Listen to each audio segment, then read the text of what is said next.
Abot na ng dilim ang motorcade kahapon ni pambansang kamao Manny Pacquiao sa General Santos City. Mainit siyang tinanggap ng kanyang mga kababayan matapos ang kanyang matamis na tagumpay. Balitang hatid ni Bam Alegre. Paglapag pa lang sa paliparan ng General Santos City, sumakay agad si Manny Pacquiao sa sasakyang magdadala sa kanya sa City Hall. Walang pahipahinga, simula na agad ng kanyang motorcade. Pang hero's welcome muli ang mainit na pagtanggap sa kanya ng mga taga-Gensan.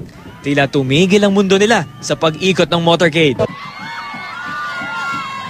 4:48 PM lumapag ang aeroplano ni Manny Pacquiao kasama yung kanyang buong entourage. At mula yung oras na yon hanggang ngayon dito sa motorcade, walang patid si Pacman at si Mami D sa pagkaway sa kanilang mga kababayan. Masaya, sobrang saya namin. Masaya ako.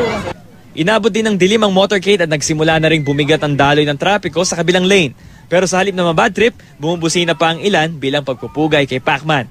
Ang convoy umabot pa hanggang Sarangani. Bam Alegre, GMA News.